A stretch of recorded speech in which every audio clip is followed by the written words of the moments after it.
When we go to a place, how we enter and how we exit is vital to our experience. Every actor knows the importance of entrances and exits. First impressions and last impressions leave their mark to a disproportionate degree. First time I visited Christchurch in 2002, I drove down Moorhouse Avenue, and I was horrified. Now I drive it along it every day, and I'm inured. I don't now notice the visual horror of the car yards, but I did then. As a visitor, my first impression was of a down-at-heel city, with no sense of its own worth. It was a strong impression, and as a first impression, it lasted. Beeley Avenue, on the other hand, is a different story. Softened by trees with a green meridian.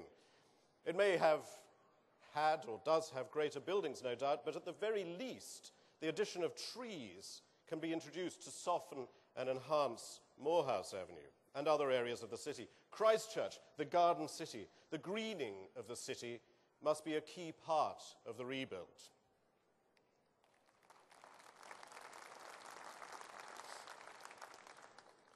Here's a map of the city, not as good as Mark's. The Avon is, of course, a defining part of the city. Well, let's enhance it, echoing Mark's views. Create a flowing garden all the way through the city. Perhaps take in Oxford or Cambridge Terrace or both, and green the garden city.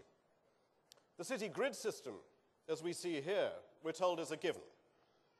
Plainly, the costs of wiping that away would be punitive, and it is part of the city's heritage. But when nature's given us an opportunity, I'd like to suggest that we should break that.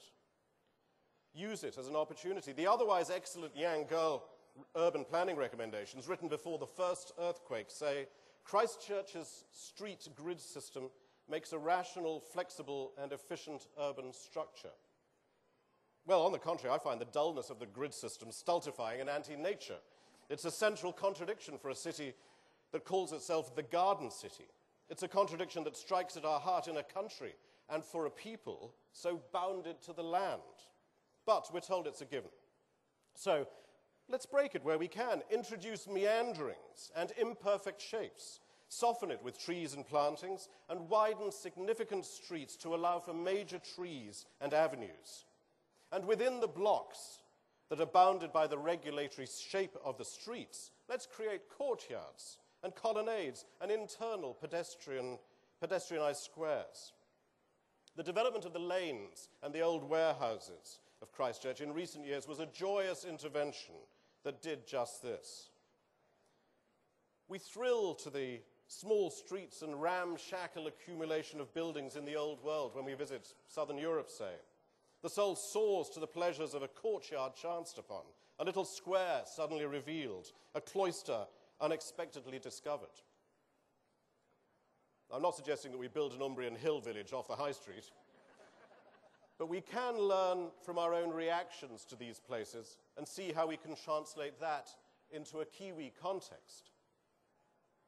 Arrowtown is a fine example of this, and as a result, it's a huge magnet for tourists. A mixed retail, residential, and small business district derived from vernacular Kiwi buildings would be a fine part of the new city, and a huge draw for tourists, too. Not the whole city, but a delightful quarter. Just as New Regent Street is a delightful quarter. Let's build these elements of surprise and delight into the fabric of the city.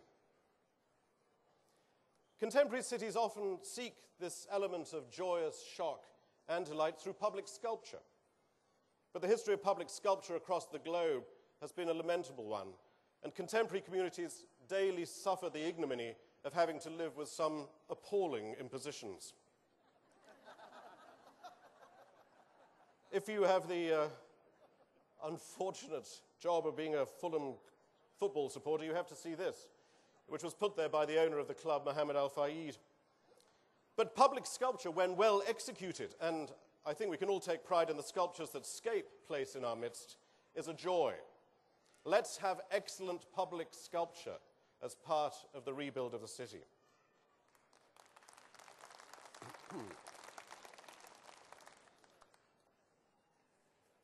And speaking of districts, we also have the opportunity to celebrate the diversity of our communities.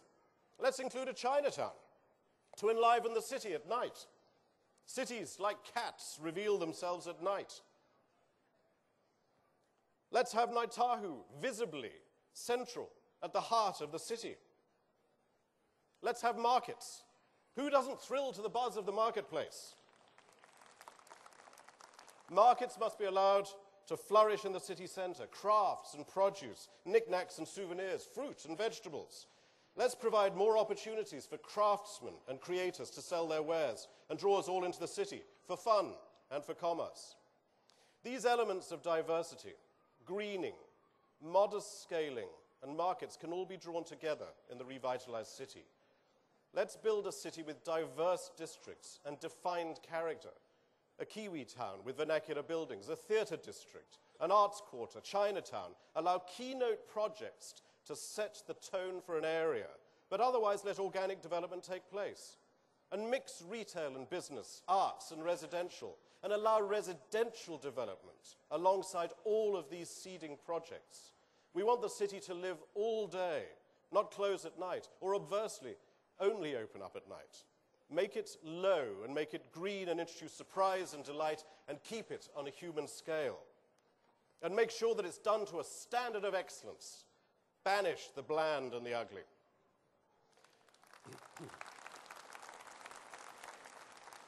I'd like to conclude with a proposal. We've lost theatres and venues across the city. We've lost shops and businesses, and we've lost homes. Businesses and shops have relocated from the inner city, and homes have been found elsewhere. But the arts and artists, venues and theatres have left a gaping hole in our lives and in our landscape. We crave for something to do in the evening. Let's take a part of the inner city that is accessible and usable within a very short time frame, like now. There are indeed pockets, as we've seen already today, pockets, indeed whole blocks of land available. And if it's one thing we have now, it's land. There's bare land, and it's available now. Let's try a pilot project like Solidaire, like the Beirut model, and let's try it on a small scale. We can lead with a seed project, perhaps a performance space that can draw attendances, draw people. Rents would have to be pitched at a level to allow the arts to flourish, which is always an issue, but the commercial benefit accruing to the property owners that congregate around the area will make it beneficial, will make it work.